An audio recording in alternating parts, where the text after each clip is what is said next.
सबसे पहले शहबाज साहब, हम एंटरटेनमेंट की तरफ से आपका इस प्रोग्राम जिसका नाम रूबरू है उसमें आपका इस्तेमाल करते हैं। जैसे कि आप जानते हैं कि आपको तो सब लोग जानते हैं, ऑनलाइन में आप एक यूथ आइकन की तरह दिखे जाते हैं, हमेशा लोग आपके पीछे नज़र आते हैं।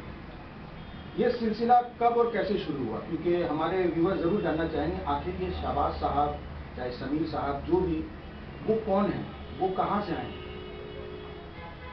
सबसे पहले मैं आपके हम एंटरटेनमेंट को शुक्रिया अदा करना चाहते हैं तहे दिल से। उनको मेरा सलाम नमस्कार कि उन्होंने आज मुझे आपके चैनल पर मौका दिया अपनी बात रखने के लिए। देखिए, हमारी शुरुआत जो राजनीति की हुई है, सबसे पहले मैं अपने लीडर और अपने गार्जियन जनाब फिरहाद हकीम साहब का शुक्रिया अदा करता हूँ, जिनके हाथ को पकड़ करके मैंने राजनीति करना सीखा है। खिदिरपुर कॉलेज में 2014 से खिदिरपुर कॉलेज का मैं जीएस रहा, उसके बाद वहाँ का यूनिट प्रेसिडेंट रहा। फिर उसके बाद हमारे लीडर और मेरे गार्जियन, जो मेरे गार्जियन है पॉलिटिकल, जनाब फिरहाद हकीम साहब ने मुझे मौका दिया कि मैं एक नेतृत्व करूँ डिस्ट्रिक्ट का। तो जब उन्होंने 2016 के बाद से मुझे डिस्ट्रिक्ट का जिम्मेदारी दिया और पूरे पोर्ट अंचल में मुझे उन्होंने अपने नाम दिया कि तुम्हारा नाम छात्र लीडर है। प्यार से वो मुझे छात्र लीडर बुलाते थे। तो उनके हाथ पकड़ के मैंने कॉलेज गेट से ही आज यहाँ तक मुझे जो भी इज्जत मिला अल्लाह की तरफ से, जरिया बॉबी हकीमी है, क्योंकि उन्होंने ही खिदिरपुर कॉलेज से मुझे 2016 से करने के बाद कंटिन्यू मैं डिस्ट्रिक्ट का सेक्रेटरी बना और अच्छे काम की वजह से डिस्ट्रिक्ट के जनरल सेक्रेटरी बनाया गया। फिर मुझे अभी 75 नंबर वार्ड के ग्रुप के प्रेसिडेंट बनाया गया। और मेरे लीडर, मेरे आइडियल का ये कहना है कि अच्छे काम करो समाज में, आने वाले वक्त में इससे भी अच्छी जगह में तुमको इज्जत दिया जाएगा।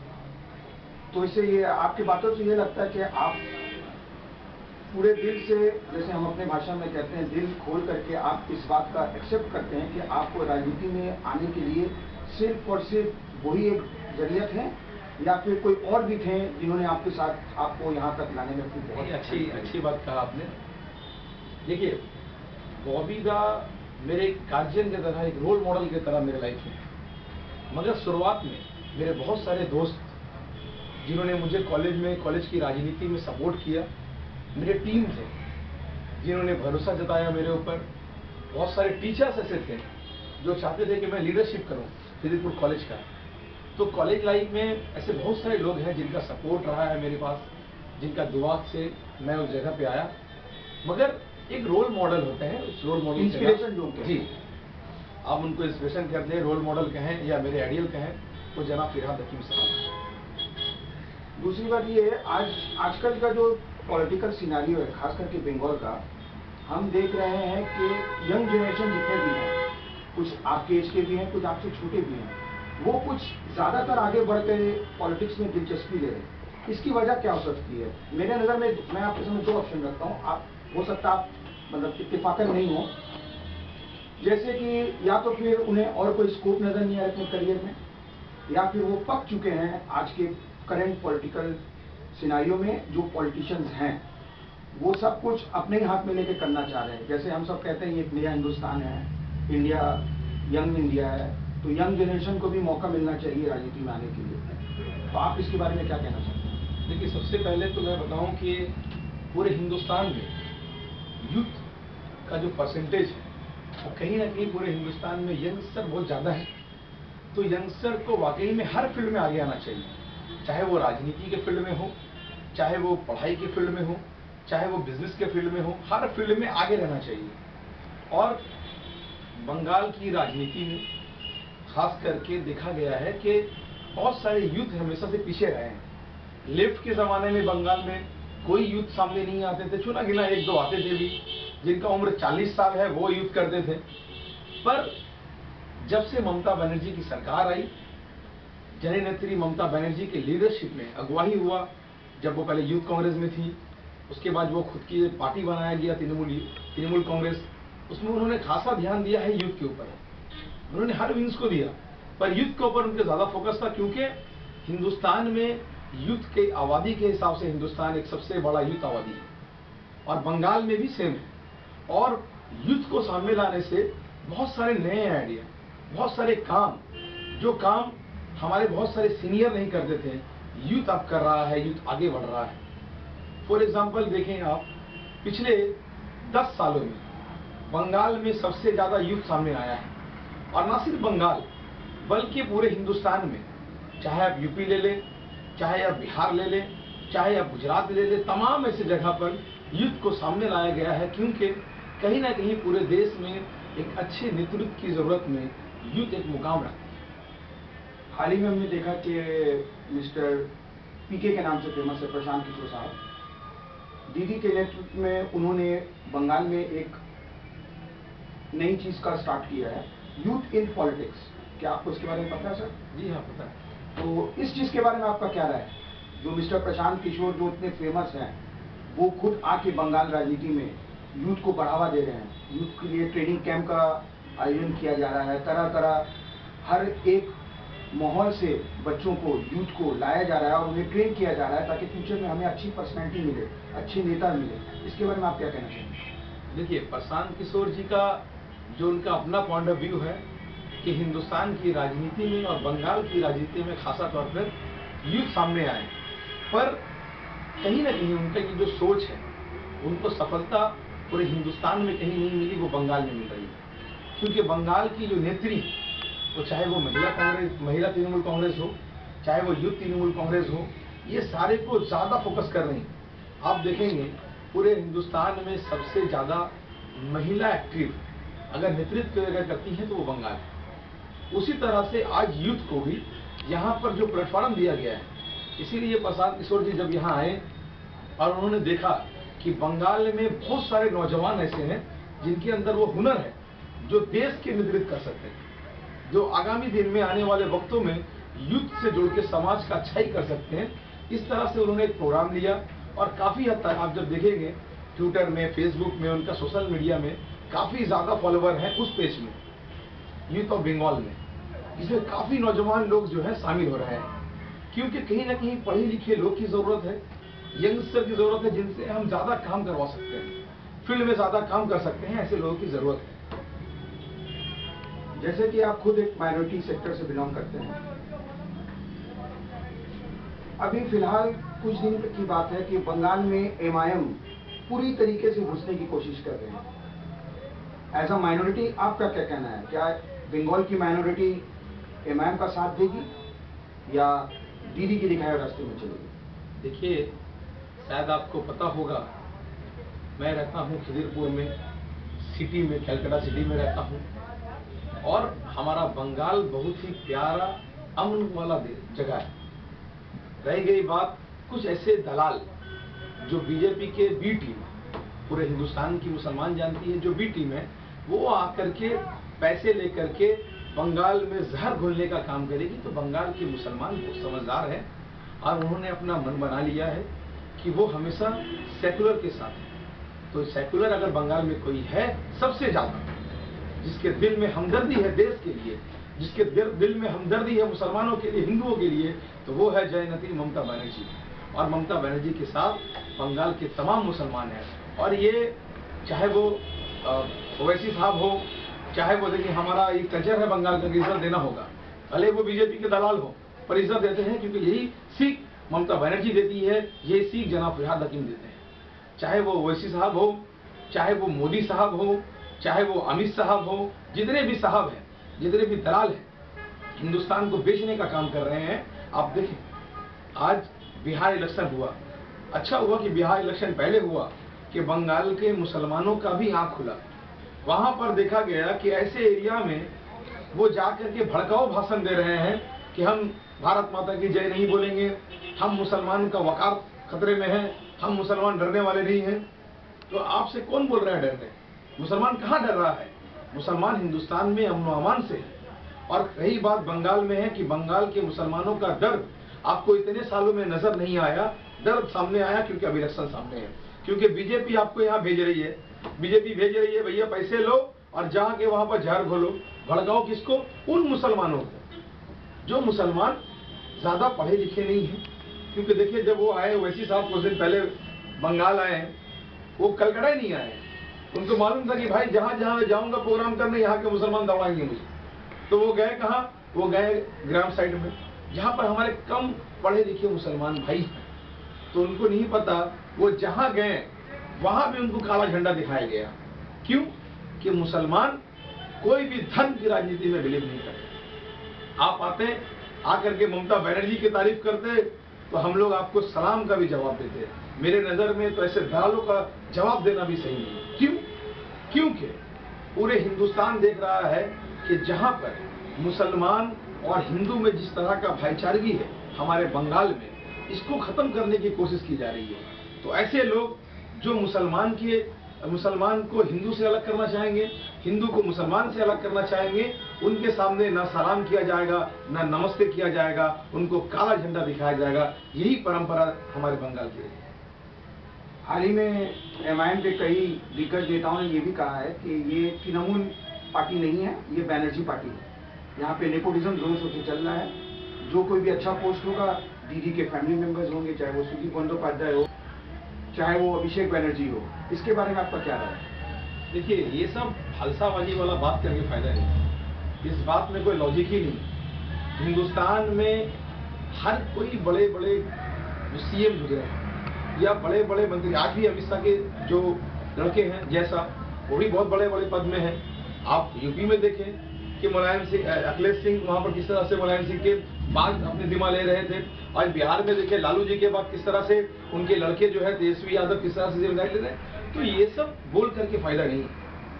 अगर ममता बनर्जी की ही पार्टी रहती, तृणमूल कांग्रेस सिर्फ परिवारवाद ही रहता, तो आज जनाब फिरहाद हकीम साहब को इतना बड़ा मुकाम क्यों मिलता?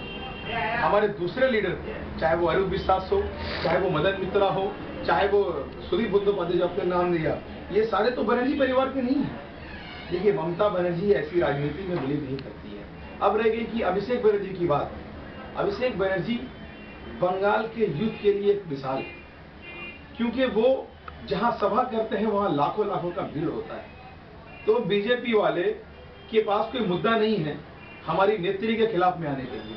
तो उनके पास एक ही मुद्दा है कि सबसे ज्यादा उनके घर में ऐसे लोगों को पकड़ा जाए कि हम परिवारवाद को बनाएं। ये परिवारवाद है? आप बताएं। जिस क्षेत्र में वो खड़ा हुए अभिषेक बनर्जी जी, वहां से कई हजारों हजार की तादाद में वोट से उन्होंने जीता।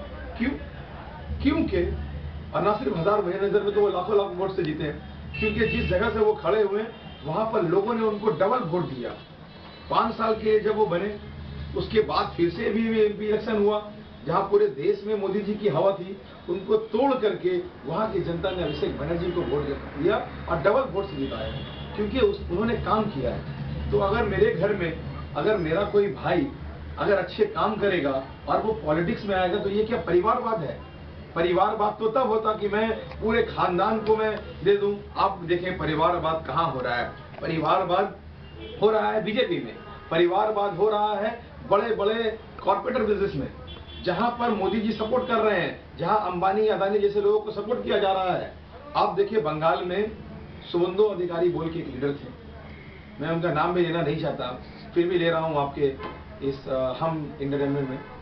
वो उनके घर में 4-5 बड़े बड़े ओहदे पे थे, तो वो तो ममता बनर्जी के घर में नहीं थे, वो तो कोई बनर्जी परिवार के नहीं थे, फिर भी हमारी नेत्री ममता बनर्जी ने उनको दिया, क्योंकि उनके घर में काम करने वाले लोग थे। आज वही लोग जिनका करप्शन सामने आया, जिनका दो तरफा चेहरा सामने आया पब्लिक के बीच, हमारी नेत्री ममता बनर्जी के बीच, तो वो अपने ब्लैक मनी को व्हाइट करने के लिए डर से, ईडी सीबीआई के डर से चले गए बीजेपी में। अब बीजेपी वाले बोल रहे हैं कि शुभेंदु अधिकारी की तरह कोई नेता नहीं है देश में उनके तरह नेता नहीं है। बताओ, कल तक तो बंगाल में बोल रहे थे, अब उनके नेता बोलते हैं कि देश में नहीं है। तो अगर देश में नहीं है तो भाई मोदी जी क्यों कर रहे हैं? मोदी जी क्या कर रहे हैं? मोदी जी को हटाइए, अमित शाह जी को हटाइए, बढ़ा दिए शुभेंदु अधिकारी जी को। कल तक इनके नजर में वो शुभेंदु अधिकारी सही नहीं थे। और जो शुभेंदु अधिकारी की बात मैं कर रहा हूं, आपको मालूम होगा, जिनका बड़ा बड़ा स्लोगन था कि बीजेपी पार्टी भारत जलाओ पार्टी, बीजेपी पार्टी भारत जंजाल पार्टी है। इस पार्टी का वो नारा लगाते थे कि अगर बीजेपी बंगाल में आ जाए तो बंगाल में सबसे ज्यादा नुकसान अगर किसी का होगा तो बंगाल में रहने वाले का होगा। क्यों आज उनका नुकसान नहीं हो रहा है?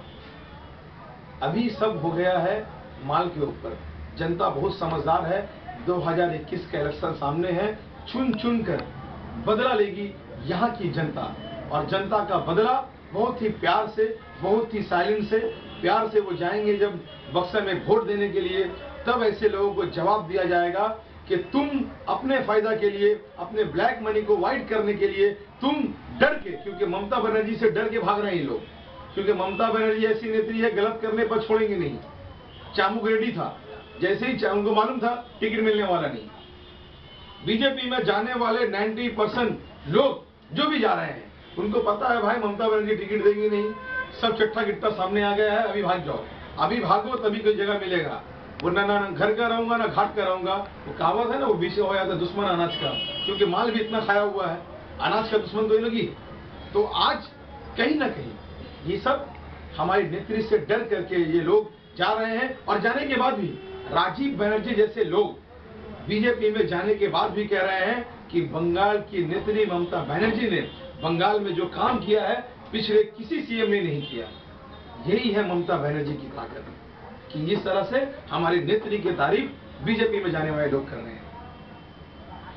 जैसे कि आपने भी शुभेंदु अधिकारी के बारे में कहा, राजीव बनर्जी के बारे में कहा, एक और बहुत दिग्गज वैशाली दालमिया, उन्होंने भी रिजिग्नेशन लेके बीजेपी ज्वाइन किया, उनके बारे में आप क्या कहना चाहेंगे? देखिए, आप तो दिग्गज बोल रहे हैं, मुझे हंसी आ रहा है।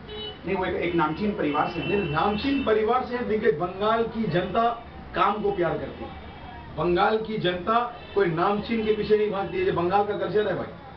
आप देखेंगे जब रास्ते में चलेंगे कहीं पर तो कोई हमारा बंगाली भाई से, कोई भी लोग से हल्का धक्का लग जाता है तो वो चूम लेते हैं, चाहे वो अरबोपति हो या एक रास्ता का भिखारी भी हो, क्योंकि ये कल्चर है बंगाल का। ये बंगाल का कल्चर है कि हम एक सामान लेकर चलते हैं। दूसरी बात, आपने वैशाली डालमिया जी के बारे में कहा, कुछ दिन पहले उनके मुंह से जब अवार्ड निकलता था ना, तो श्री ममता बनर्जी के बारे में तारीफ बड़ी बड़ी करती थी, और जैसे बीजेपी में गई वो कहती हैं कि आम्फान के वक्त हमको तिरपाल नहीं दिया गया, वो कहती हैं कि हमको लॉकडाउन में चावल नहीं दिया गया। तो मुझे हंसी आता है, मैं एक छोटा सा कर्मी हूं पार्टी का। हमारे लीडर जनाब फिरहाद हकीम ने हमारी नेत्री ममता बनर्जी के आशीर्वाद से, सपोर्ट से एक एक घर घर में अनाज पहुंचाया है, एक एक घर में आम्फान में, क्योंकि ये शहर था, शहर में नुकसान कम हुआ, फिर भी एक एक घर में जा करके डबल डबल तिरपाल दिया गया। क्यों? तो ये सब अच्छा होता है क्या ना, कि जब किसी ओहदे पर आपको बनाया जाए और आप सिर्फ अपना घर को भर रहे हैं तो आपको पता कैसे चलेगा कि बाहर का क्या काम करना है। ममता बनर्जी ने आम्फान में जिस तरह से काम किया, ममता बनर्जी ने लॉकडाउन के वक्त जैसा काम किया, पूरे हिंदुस्तान तारीफ कर रही है। और ये सब जो अपने आप को नेत्री बनाने का कोशिश कर रही हैं कि हम पहले जिस पार्टी में थे, दूसरे पार्टी में जाने के बाद वहां हमारा प्रमोशन हो जाएगा, ऐसे बोलने से तो ये सब दाल गलने वाला नहीं है। क्योंकि देखिए, जो जा रहा है वो नेता जा रहा है, पब्लिक नहीं जा रहा है, कर्मी नहीं जा रहा, वो वही खड़ा है, वही खड़ा है। लाखों लाखों का भीड़ हो रहा है हमारे रैली में, मीटिंग में।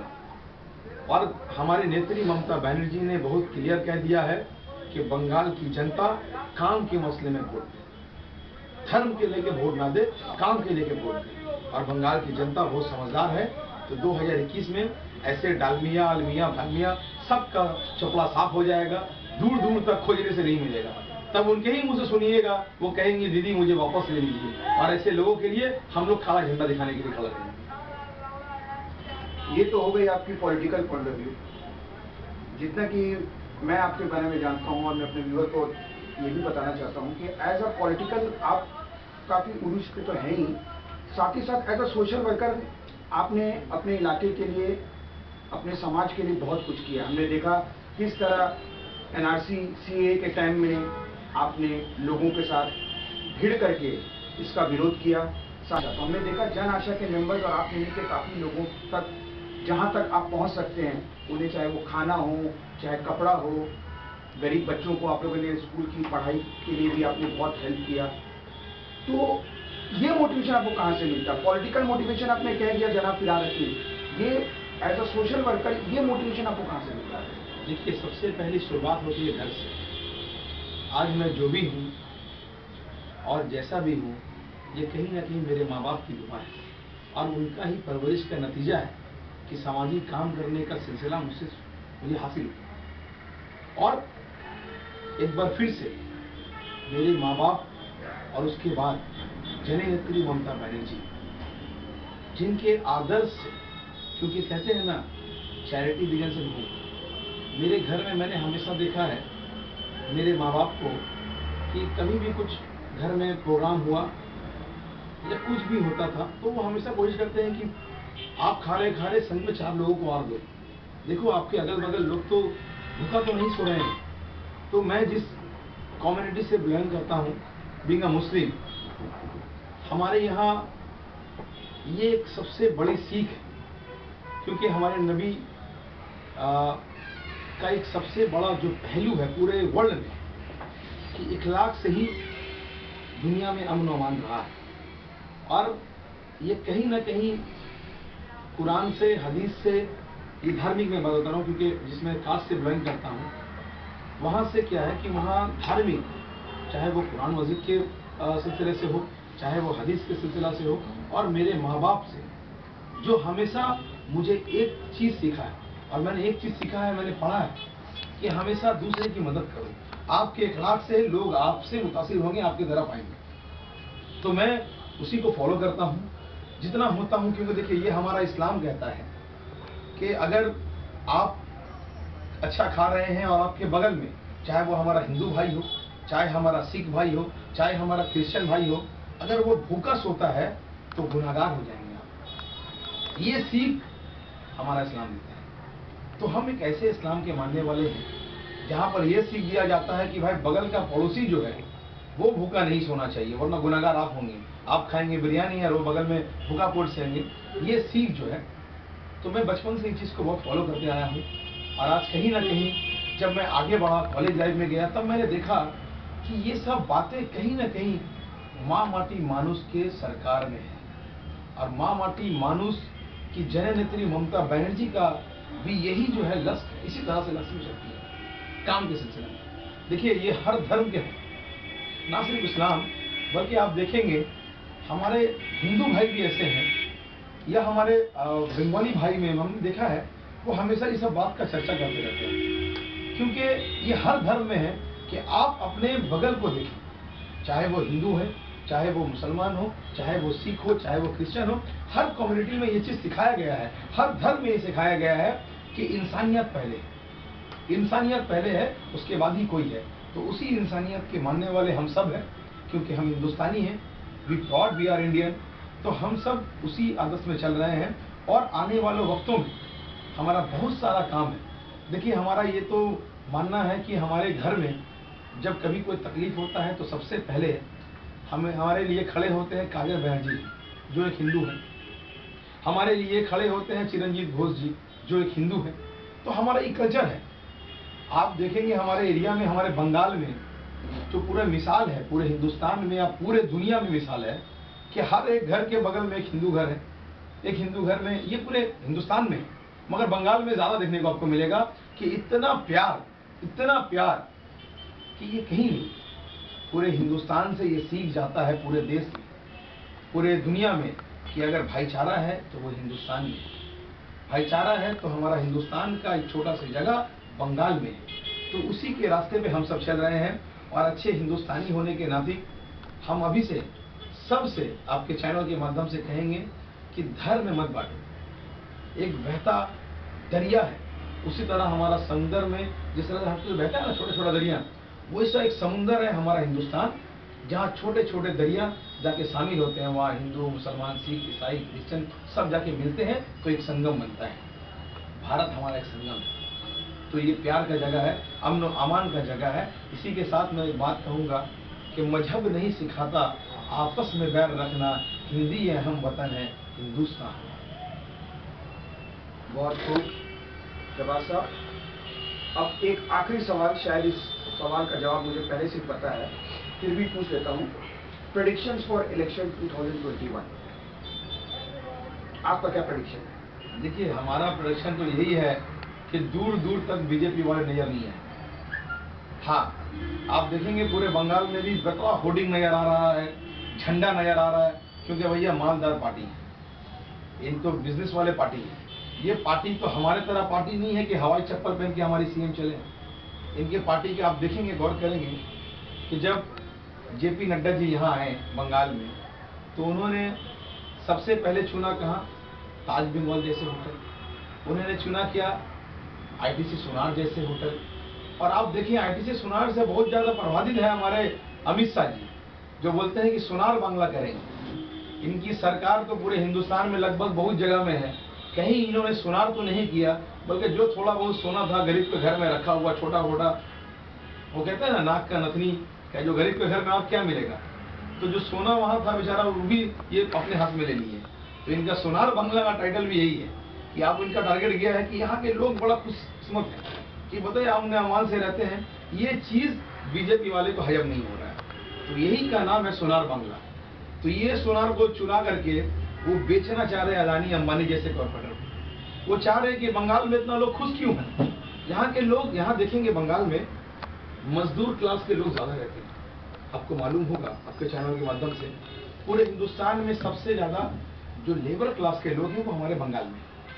मगर अमित शाह जी को या बीजेपी के उन बड़े बड़े नेताओं को ये हजम नहीं आ रहा है कि भाई ये दीदी ने ऐसा क्या करके रखा है कि वो डेली कमाते हैं 500 रुपया और उनके चेहरे में साला 50 लाख का खुशी है।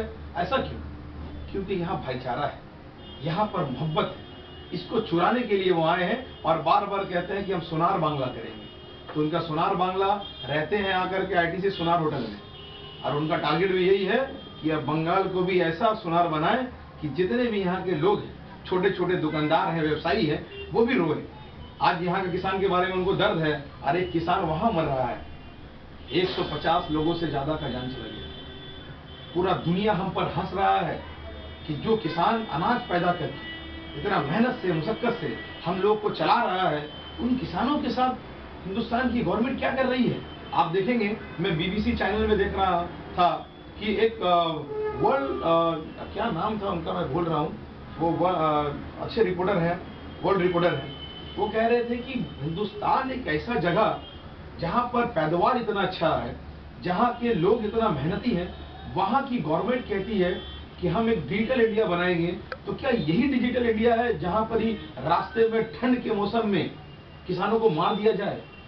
क्या यही वो डिजिटल इंडिया है जहां पर हमारी बहनें, आप देखेंगे प्रोटेस्ट में हमारी बहनें शामिल हैं, छोटी छोटी बच्चियां शामिल हैं, जो 10-10 दिन से नहाई नहीं है, जिनको बाथरूम जाने में तकलीफ हो रहा है।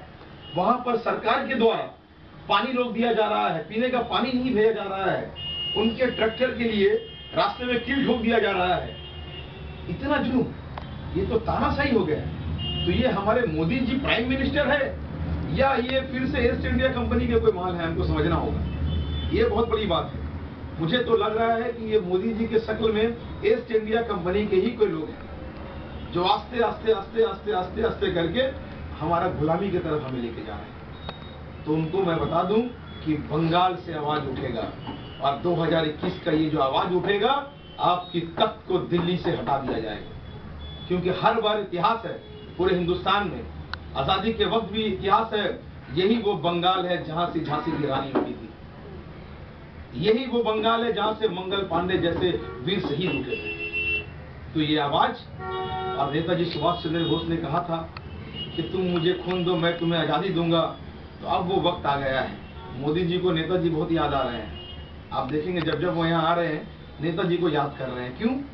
कि उनको मालूम था कि भैया यहाँ सब नेताजी के मानने वाले लोग हैं, तो पहले उनको ही कुछ किया जाए। क्या किया जाए भाई? नाम चेंज कर देने से 100 बार आप सम्मान करें। आपने पोर्ट ट्रस्ट का नाम चेंज किया, ठीक है, हम सम्मान करते हैं आपका। आप अगर विक्टोरिया का नाम चेंज करके नेताजी मेमोरियल कर देंगे, सम्मान करते हैं आपका। मगर इससे उन्नति कहाँ? इससे देशभक्ति कहाँ? नेताजी ने अपने जान की आहुति दे दी, देश के लिए समर्पित कर दिया। बंगाल के ऐसे बड़े बड़े वीर जवानों ने, हिंदुस्तान में ऐसे वीर जवानों ने, कई लोगों ने अपनी जान की आहुति दे दी। और आप क्या दे रहे हैं? 15 लाख का सूट पहन रहे हैं। ये जान की आहुति है आपकी। दाढ़ी तो ऐसा रख रहे हैं कि खाली हबीब से आकर के लोग आपका सेविंग का सेटिंग कर रहे हैं। इस तरह का काम कर रहे हैं आप देखें, मोदी जी कहते हैं कि हम हिंदुस्तान को नया भविष्य देंगे। बहुत अच्छा भविष्य दे रहे हैं। 50,000 में इनके लड़के ने बिजनेस शुरू किया, जैसा ने 50,000 करोड़ में चला गया। ऐसा कौन बिजनेस किया भाई? 50,000 हम भी लगा रहे हैं, हमारा भी। आप हम 50,000 करोड़ मत कीजिए, हमारा जो है आप 5 लाख कर दीजिए। 50,000 का 5 लाख कर दीजिए कोई बिजनेस में। तो ये सब ट्रिक जो है सिर्फ और सिर्फ ये भाजपा वालों के पास ही है। और भाजपाओं की नजर है बंगाल में हमारी अमन व अमान को खराब करने का। बंगाल की जननेत्री ममता बनर्जी ने जब एक बच्चा पैदा होता है से लेकर के उसके शादी ब्याह का खर्चा, चाहे उसका स्कूल कॉलेज का खर्चा, चाहे उसके बाद उसको कुछ काम करना है, कर्मो साथी का खर्चा, चाहे वो युवश्री हो, कन्याश्री हो, कर्मो साथी हो, सुबह साथी हो, ऐसे तमाम स्कीम है। मरने तक का स्कीम रखा है ममता बनर्जी ने। और आप आएंगे वोट मांगेंगे, किस मुंह से वोट मांग रहे हैं बीजेपी वाले? मुझे तो समझ ही नहीं आ रहा है किस मुंह से। आए थे फेकू प्राइम मिनिस्टर जी अम्फान के वक्त, कहा कि 3,000 करोड़ रुपया देंगे। क्या दिया? क्या दिया? हमारी नेत्री ने लाइव कॉन्फ्रेंस किया था, बोले मोदी जी आए, बड़े बड़े भाषण दिया कि हम 3,000 करोड़ देंगे। बाद में मालूम चला कि 500 करोड़ मिला। ये क्या मतलब किस तरह की राजनीति हो रही है? अच्छा, मुझे तो लगता है कि कहीं ना कहीं ये लोग बहुत कामयाब हैं, ऐसे नेता कामयाब हैं। क्योंकि अमित शाह जी का लाइव बयान था इलेक्शन के बाद, जब मीडिया ने उनसे पूछा, मेरे पास पूरा वीडियो है और सभी ने देखा कि आपने कहा था 2 करोड़ रोजगार के लिए, आपने कहा था 15 लाख के लिए मोदी जी जिला रहे थे, क्यों? तो बोले देखिए ये सब जुमला है, और जुमला इलेक्शन में बोला जाता है। तो देश की जनता क्या बेवकूफ समझ रहे हैं आप कि आपका जुमला था? अभी अभी बजट हुआ, मोदी जी ने कहा कि अब 1 करोड़ रोजगार देंगे। ले बाबा, 2 करोड़ रोजगार का वादा करके तो भैया अदानी अंबानी जैसे कंपनी को प्राइवेटाइजेशन कर करके सारे हमारे मजदूर भाई को, हमारे जो परमानेंट जो एम्प्लॉय थे उनको बैठा दिया जा रहा है। ऊपर से फिर से बोला मतलब 1 करोड़ देंगे। इसका माने अब कितना प्राइवेटाइजेशन होगा? रेल चल जा रहा है, बड़े बड़े कंपनियां चल जा रहा है। जब 2 करोड़ रोजगार के लिए कहा था, अब 1 करोड़ के लिए कहा है फिर से। तो अब इस साल क्या क्या जाने वाला है, मैं वही हिसाब करूंगा। रात में नींद हराम हो जा रहा है हिंदुस्तान के उन तमाम लोगों का जो लोगों ने सपना देखा कि हमारा हिंदुस्तान एक तरक्की के रास्ते पे जाएगा। मुझे बहुत अफसोस के साथ कहना पड़ रहा है कि अगर देश के वीर जवानों को लेकर राजनीति करने वाले लोग अभी सत्ता में हैं, तो कहाँ हिंदुस्तान जा रहा है? देखिए, इलेक्शन आया है, फिर से आ रहा है। जैसे ही इलेक्शन मोदी जी का आया, पुलवामा हुआ, उससे पहले राजकोट हुआ, ऐसे बहुत सारे हादसा हुए इलेक्शन के वक्त। अभी कुछ नहीं हो रहा। देखिए काहे नहीं हो रहा भाई? तो ये सब मोदी जी के ही प्लेयर थे। ये पाकिस्तान वाले जितने भी हैं, ये मोदी जी की ही दलाली कर रहे हैं, मुझे लगता है।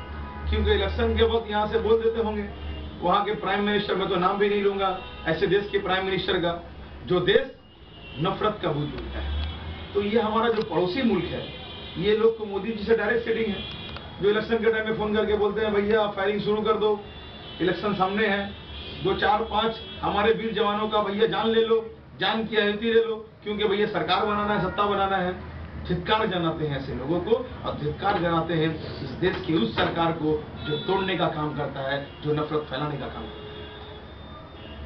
बहुत बहुत शुक्रिया समीर साहब, आपने अपना कीमती वक्त हमारे प्रोग्राम के लिए दिया।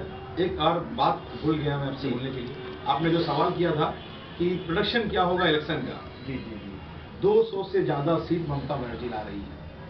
मैं आपके चैनल के माध्यम से बीजेपी वाले को चैलेंज करता हूं, अगर 200 से कम सीट आया तो वो आकर के मुझसे बीट लगा लेते। हम गरीब आदमी हैं, ममता बनर्जी के सैनिक हैं, तो मगर हमारा जो माँ बाप का घर है वो भी भैया हम आपसे चैलेंज कर लेंगे, घर आपके नाम कर देंगे 200 सीट से कम आया तो। मगर हाँ, चैलेंज आकर के एक्सेप्ट करना होगा, क्योंकि बीजेपी वाले खाली फलसाबाजी देते हैं।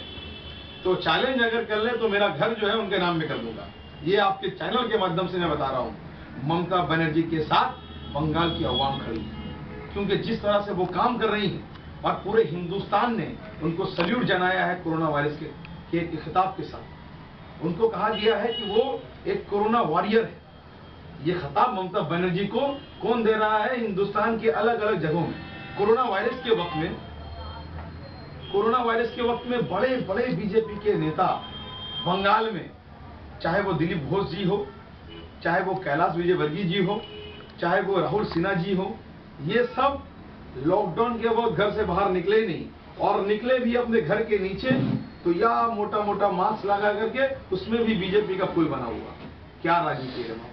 और ये गरीब को बांटे। बंगाल में इन्होंने लॉकडाउन के वक्त में गरीब को बांटा है। ये मैं एकदम दायित्व के साथ बोल रहा हूँ। बीजेपी वालों ने लॉकडाउन के वक्त बांटा है। हमारी नेत्री ममता बनर्जी को कॉपी करते हुए उन्होंने सिर्फ एक चीज बांटा है। जब देखा कि ममता बनर्जी चावल दे रही है, राशन दे रही है, मेडिकल दे रही है, मास्क दे रही है, सैनिटाइजर दे रही है, तो वो क्या बांटे? एक मास्क उन्होंने बांटा है रास्ते में उतर के, उसमें भी बीजेपी का लोगो बना हुआ। जो रास्ता में गरीब रहता है उनको मास्क दे रहे थे, इसको पहनो, और 4 तो फोटो खींचा करके छोड़ा गया सोशल मीडिया में। ये दिलीप घोष जी ने कहा। क्या बांटा है? पूरे बंगाल की जनता आपको सल्यूट जनाता है ऐसा बांटने के लिए कि आपने मास्क बांटा, वो भी बीजेपी का फूल बना हुआ। हाँ, अरे कहाँ जा रहा है बताइए? क्या बंगाल की राजनीति।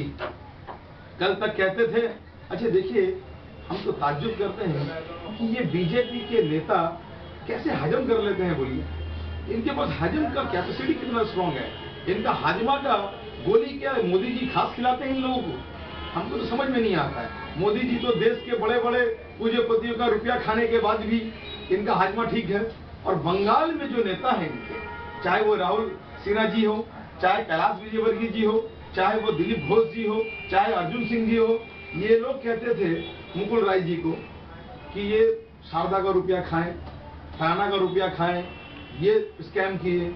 और स्कैम करने के बाद जब ममता बनर्जी ने धिक्कार जनाया ऐसे लोगों को, तो आप फौरन ही इनको ले लिए, और लेने के बाद ऐसा हजम किए कि बोल दिए कि इनसे अच्छा आदमी पूरे बंगाल की पॉलिटिक्स में कोई नहीं है। तो क्या बंगाल की जनता बेवकूफ है?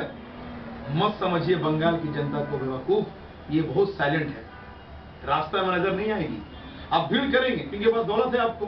500 रुपया पर हेड, बहुत अच्छा ट्रिक चल रहा है। मैं नौजवानों को भी कहूंगा आपके चैनल के माध्यम से कि पर हेड में 500 रुपया करके बीजेपी के लोग दे रहे हैं उनके सभा में बुलाने के लिए, प्लस बिरयानी का डब्बा भी, और कहीं कहीं पर तो कुर्ता भी दिया जा रहा है। तो ले लीजिए भैया, 500 रुपया भी ले लीजिए, क्योंकि ये पैसा आपका ही है। ये गरीब जनता का ही पैसा है जो ये मार मार के अपनी तिजोरी में रखे हैं। तो ये खर्चा कर रहे हैं बंगाल में। तो बंगाल की जनता से मैं अपील करूंगा कि ऐसे लोग आपके पाड़े मोहल्ले में जब आए, 500 रुपया दे, बिरयानी का डब्बा दें, तो दोनों ही ले ले, और लेने का बात कहें कि बिरयानी का डब्बा और ये जो पैसा है वो हमारा पैसा है, इलेक्शन में तुमको इसका रिपोर्ट देंगे कि हम किसके साथ हैं। मैं फिर से एक बार कहता हूं, 200 से प्लस सीट ममता बनर्जी बंगाल में ला रही है। और अगर बहुत ज्यादा खराब हुआ तो 200 तो ऐसे ही हो जाएगा। खराब हुआ भी क्या खराब हुआ? कहीं धांधली हो गया ईवीएम का, ये एक तो बड़ा सवाल है। आपके चैनल के माध्यम से मैं बता दूं, ईवीएम का घोटाला चल रहा है अभी से। कुछ लोग मुझे कह रहे थे बीजेपी वाले कि सबाज भाई देखिए, बीजेपी वाले भी बड़े स्ट्रांग हैं, काम करवाएंगे सब टीएमसी वाले से, मगर रास्ते में बोलते हैं कि भैया मजबूरी के तहत हम लोग नाम लेते हैं। बोले क्यों भाई? बोले माल मिल रहा है ना, दौलत तो आप लोग देंगे नहीं सबाज भाई। चाहे आपकी जो नेत्री है या आपके जो लीडर है जनाब फिराद हकीम, पैसा मांगने से पहले तबलाक मारेंगे, बोलेंगे ये पैसा वाला पार्टी नहीं है, तो आम जनता का पार्टी है भाई, हम तो पॉकेट से ला के पार्टी करते हैं। तो ऐसे लोगों को बीजेपी को सहारा लेना पड़ता है क्योंकि वहां से दौलत मिलता है। ठीक है, दौलत लीजिए आप, ब्लड कार्ड हम लोग देते हैं, हॉस्पिटल में एडमिट हम लोग कराते हैं, काम हम लोग से लेते हैं, पर रास्ते में नाम अभी मोदी जी का ले रहे हैं। ठीक है, रुपया का मामला है, थोड़ा ले लें, क्योंकि बंगाल की जनता थोड़ा स्वस्थ है इसके लिए, तो रुपया ले ले। पर लेने के बाद भी बंगाल की जनता, मैं आपको बता दूं, हमारे पोर्ट एरिया है, पूरे बंगाल की बात छोड़िए, पोर्ट एरिया में बहुत सारे बीजेपी के वर्कर हैं। अभी कुछ दिन पहले न्यूरो साइंस में एक पेशेंट भर्ती हुआ, 4.5 लाख रुपए का बिल हुआ और हमारे लीडर जनाब फिरहाद हकीम साहब ने उनका कार्ड बना दिया था 2 दिन। क्या कार्ड? स्वास्थ्य साथी कार्ड। ये कार्ड बना, स्वास्थ्य साथी कार्ड उनका बना और वहां पर जाकर के उनका इलाज हुआ। 4.5 लाख रुपया में उनको 1 रुपया देना नहीं पड़ा। वो वहीं से खड़ा होकर के कहते हैं कि हम सल्यूट जनाते हैं ममता बनर्जी को, जिन्होंने स्वास्थ्य साथी कार्ड बना करके बंगाल की जनता को बचा लिया है। तो हम एक ऐसी नेत्री के साथ पार्टी करते हैं कि जो चुने गिने बीजेपी के लोग पार्टी करने वाले हैं वो तारीफ करते हैं, तारीफ करते हुए उनका मुंह नहीं थकता और बेचारा ये भी बोलते हैं कि इलेक्शन के वक्त में माल के चक्कर में हम जा रहे हैं। पर वोट जो है वो बॉबी दा इतना काम कर दिए कि वोट उनको दे देंगे, ममता बनर्जी इतना काम कर दिए कि वोट उनको ही देंगे। तो अमित शाह जी होशियार रहिए, माल जितना खर्चा कीजिएगा ब्लैक मनी, बंगाल की जनता इसको अब हजम करके आपको हजम नहीं कर पाएंगे, ये मैं बता दूं। और बंगाल में कौन आ रहा है, कौन जा रहा है, इससे फर्क ममता बनर्जी को पड़ने वाला नहीं है। ममता बनर्जी को देख करके बंगाल की जनता को देगी। तो कौन आए कौन चला जाए, आने वाले वक्त में आज चला जाए उससे क्या है, क्योंकि यहाँ दौलत के ऊपर खेला हो रहा है। एक एमएलए को 200 करोड़ का ऑफर दिया जा रहा है। कौन से जब ये 200 करोड़ रुपया, और आप बताएं कहाँ साला देश का पैसा है। अब हमको समझ में आ गया है कि बंगाल में 200 करोड़ रुपया अगर एक एमएलए को दिया जाए, इतना बड़ा बड़ा ऑफर दिया जा रहा है, तो देश के नौजवान को नौकरी कहाँ से मिलेगी। तो हम तो पकौड़ा बेचेंगे ही, हम तो पकौड़ा बेचेंगे ही। और हो सकता है आने वाले वक्तों में हम जैसे लोगों को, अमित शाह जैसे लोगों के घर के बाहर ही पकौड़ा बेचेंगे। यही हमारा देश जा रहा है, उनके घर के बाहर पकौड़ा और पापड़ का बनाएंगे। और हम बंगाल के रहने वाले हैं, अगर इसको भी खरीदा जाए तो लास्ट में हम लोग माछ भात बहुत शौक से खाते हैं, वही बेचेंगे दिलीप घोष के घर के बाहर, जब वो पूंजीपति सम्मान रख लेंगे। बहुत बहुत शुक्रिया हमारे भाई का, जिनके चैनल के माध्यम से मुझे 2 बात कहने का मौका मिला। और आपसे नेक्स्ट हमारा मुलाकात होगा इलेक्शन के बाद। आप इलेक्शन के बाद देखेंगे इसी जगह हम बैठेंगे।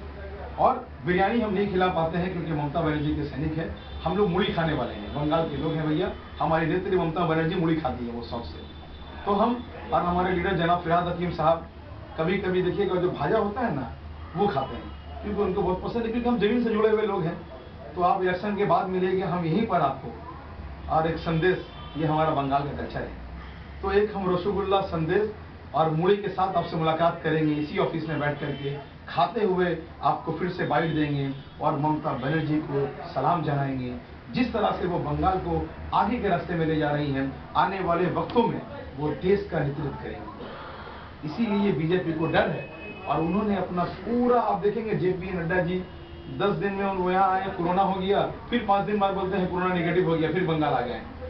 तो कोरोना वायरस भी सिर्फ इनके लिए है, आम जनता को डराने के लिए, बड़े बड़े कॉर्पोरेट से माल लेने के लिए है। गरीब आदमी मर रहा है। वो तो शुक्र है अल्लाह का कि एक ऐसी नेत्री, मैं तो कहता हूं कि शुक्र है अल्लाह का, भगवान का, ईश्वर का, एक ऐसी नेत्री हमें दिया है, जो नेत्री हमें बोलती है कि तुम्हें अगर कोरोना भी होता है तो डरने की जरूरत नहीं है, हम खड़े हैं बंगाल में। वैक्सीन देखें आप, पूरे हिंदुस्तान में किसी ने भी वैक्सीन नहीं लिया, पहले ट्रायल नहीं कराया अपने ऊपर। कराया कौन? हमारे लीडर जनाब फिरहाद हकीम साहब ने। 60 साल के ऊपर बोला गया था, जिनका 60 साल है उनके ऊपर ट्रायल किया जाएगा। तो भैया अमित शाह जी नहीं लिए, मोदी जी नहीं लिए, यहाँ पर बड़े बड़े कैलाश विजयवर्गीय जी, सब तो एकदम बड़े बड़े नेता, किसी ने ट्रायल नहीं लिया। ट्रायल लेने वाला का नाम था जनाब फिरहाद हकीम साहब, जिन्होंने कहा आप ट्रायल मेरे ऊपर लें, अगर देश के लिए हमारी जान भी चले जाए तो उसके लिए कुर्बान है। तो हम एक ऐसे लीडर के फॉलोवर हैं। और भाई हमें एक ही चीज सिखाया गया है कि बार बार मैं कहता हूं कि मजहब नहीं सिखाता आपस में बैर रखना, हिंदी है, हम वतन है, हिंदुस्तान हमारा, जय हिंद जय बांग्ला। हम इंटरटेनमेंट चैनल आप सब लाइक करें, शेयर करें, क्योंकि इनकी जो चैनल है वो बड़ा ही ग्रास लेवल से काम करते हैं। और ऐसे ही लोगों की जरूरत है अभी, क्योंकि मीडिया बिक गई है, गोदी मीडिया हो गई है। कोई मीडिया में जहां खोलिएगा बस एक ही टॉपिक नजर आएगा, ये दिखाया नहीं जाएगा कि भाई सच्चाई क्या है।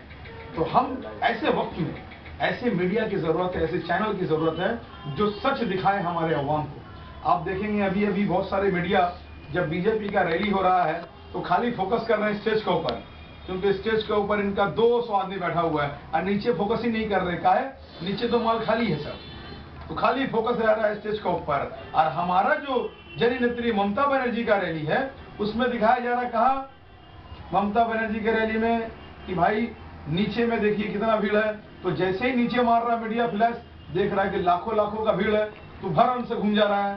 कहाँ घूम जा रहा है? तो मोदी जी ने क्या कहा, घूम जा रहे हैं मोदी जी की तरफ।